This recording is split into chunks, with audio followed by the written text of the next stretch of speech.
Il est 15h38. Un sac en plastique rempli d'haricots verts voyage en voiture sur mes genoux. J'en tiens une poignée.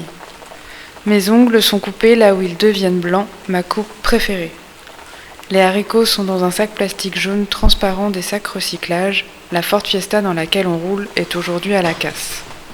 Le tableau de bord est tout blanc, comme recouvert de poussière blanche, c'est l'été. Les haricots verts arrivent l'été, il y en a plein à équeuter dès juillet. On les ramasse le matin ou le soir à la fraîche. À l'intérieur de l'image, il fait chaud. Dans la voiture, il fait chaud. Il est 15h38. La lumière peint tout en blanc, même la route.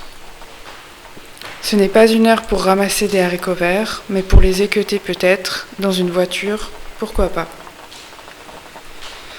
À la fraîche, penchés dans les rangs de haricots verts, les fesses en l'air, mémé, maman, mamie tendent leurs mains sous les feuilles, les soulèvent, attrapent les haricots verts accrochés aux tiges, les tirent vers elles, ou avec l'ongle cassent la croche à la tige, le squelette vert, souple, recouvert par les feuilles-oreilles, gardiennes des pendentifs.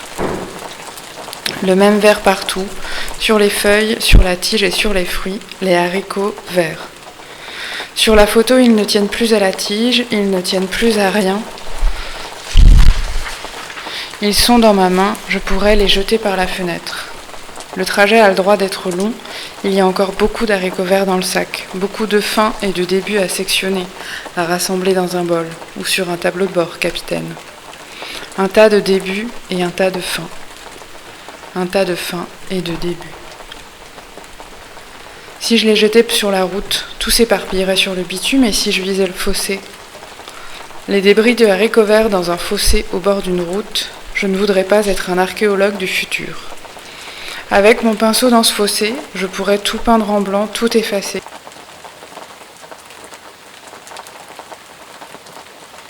Et si je jetais l'ananas dans le fossé, celui du tableau de bord, elle dirait quoi, l'archéologue du futur?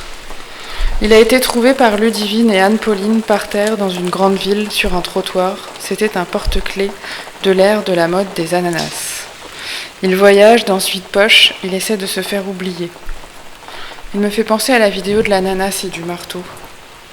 Enlevez la touffe verte du fruit, martelez le sommet de l'ananas, prenez l'ananas dans vos mains, laissez-le tomber sur la table, l'ananas se cassera en 1000 morceaux. Sans clous ni vis, tout tenait ensemble. Mais comment donc? 3 coups de marteau et tout s'écroule. Les arbres et leurs fruits tiennent pendant des mois et des mois, par tous les temps. Un jour, leur tronc est secoué et les fruits tombent. Une histoire de vibration au bon moment. Si les vibrations sont normales, comme au quotidien, tout tient. Si elles sont exceptionnelles, tout tombe. Si les fruits sont mûrs et qu'ils tombent tout seuls, c'est que c'est le moment pour eux de tomber. Pas besoin de vibration, ils ne tombent pas, ils s'en vont, ok. Et les fruits qui tombent alors qu'ils ne sont pas mûrs? Déflagration? Il est toujours 15h38, il sera toujours 15h38 dans cette image. Ce n'est même pas une heure intéressante, comme 22h22, 13h12, 11h11, 12h34. Ces horaires où tout se fige pour l'éternité, je n'exagère pas, où tout tient pour toujours. Je collectionne ces heures statues, je fais des captures écran de mon téléphone.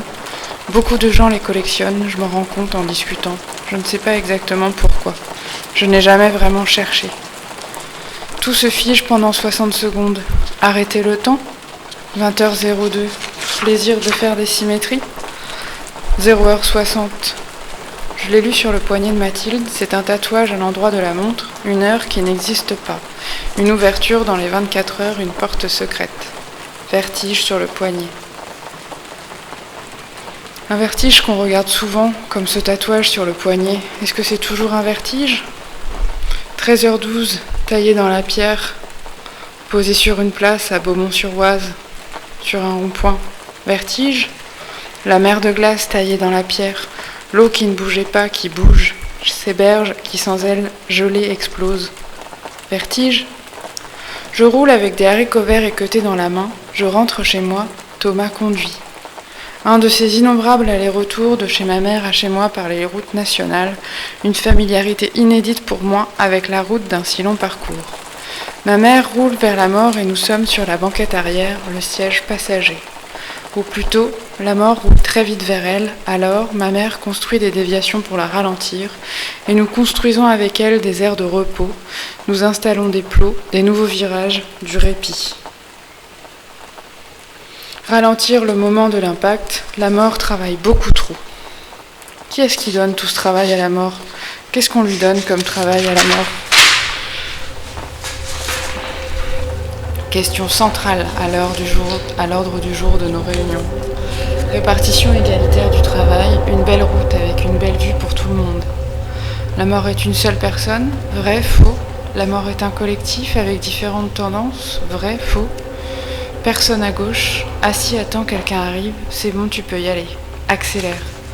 Rends le vertige moins vertige, s'aimer vivante, pendant que un crabe détruit tout à l'intérieur, sans relâche, sans pause, sans dimanche ni jour férié, longtemps sans se faire remarquer. Courir derrière lui dans la poussière, tenir les berges du fleuve à bout de bras, dans un éboulis, cette pierre qui tombe avant les autres, qui tombe la première, et plein d'autres suivent. À l'intérieur d'une chute, il y a plein de chutes. La chute peut démarrer précisément quelque part, un quelque part différent pour chaque chute, chaque personne. Ce quelque part se rejoint-il par moment au même endroit pour plusieurs personnes? La convergence des chutes? J'ai que des haricots verts, ce n'est pas ma mère qui les a ramassés, c'est le voisin. Tous tes muscles confondus, tu ne peux plus les équeuter. Tous ces cancers qui ne se soignent pas, qui se ralentissent, est-ce qu'on peut faire quelque chose? Oui, non. Allô, il y a quelqu'un? Oui, non. Ils viennent d'où? Tapez 4. J'en ai marre de ne pas savoir d'où ils viennent. Malheureusement, on ne sait pas. Je jette la pelleteuse du chantier de la route dans le ravin. Les fossés ne sont pas assez grands, ils débordent. Oui, c'est de la flotte. Oui, elle est salée. Il n'y a pas assez de gens qui creusent, il n'y a pas assez de gens qui cherchent et de toute façon, il n'y a pas assez de lumière sur ce qui est trouvé. Et si toute l'assemblée se mettait à pleurer? Week-end après week-end, que devient-elle rond-point? Les coups de klaxon au gilet jaune, le poing levé derrière le pare-brise, le café qui se renverse, main coincée dans la portière, les pauses pipi sur des routes sans pancarte, les hurlements dans l'habitacle, la construction d'un pont, les tractopelles au repos le dimanche, les trucs en plastique rouge et blanc qui forment une nouvelle route d'un week-end à l'autre, les chiales, la musique à fond, la joie, l'éclaircie, les fenêtres ouvertes, ma carapace à ouverture manuelle. Un coup de produit et d'essuie-glace et le pare-brise est propre. Qu'est-ce que je l'ai aimé cette bagnole? Qu'est-ce que j'ai été triste de la laisser dans cette casse? Le gars a compris, c'est sentimental, et m'a laissé tranquille avec elle. Faut prendre le temps de lui dire au revoir. Après avoir trifouillé dans son capot, c'est le joint de culasse. Quel amour à la con. Merde à la fin en pancarte, Paco en fait une photo. Mon hareng grève par procuration. Nous voulons une meilleure sécurité sociale, nous voulons des belles et longues retraites, l'argent qu'il faut. S'occuper des images, c'est un travail, ça se beule. Je te raconte ce qui se passe, maman, on se raconte ce qu'il se passe, on danse encore dans la cuisine. Dans mon garage, je garde un bocal d'haricots verts que tu as fait. Je t'entends soupirer, que je ne les mange pas, que je fais de la conserve de conserve. Quand je le regarde, j'ai l'impression de voir dans l'eau et les haricots un peu des cellules de ta peau. Tu souris, tu me dis ma chérie, tu es curieuse de mon regard, ça l'agrandit, c'est ça être parent? Agrandisseuse de regard? Sourire d'amour, plus tu es une idéaliste ma chérie, égale révolution. Tes gestes dans votre maison, ta manière montagne d'être là, ta manière banale d'être toujours là. Je n'ai pas encore fait des conserves de haricots pour l'hiver, je n'ai pas encore cette sagesse, cette capacité, ça viendra. Je fais plutôt de la conserve d'images, regarde cette photo.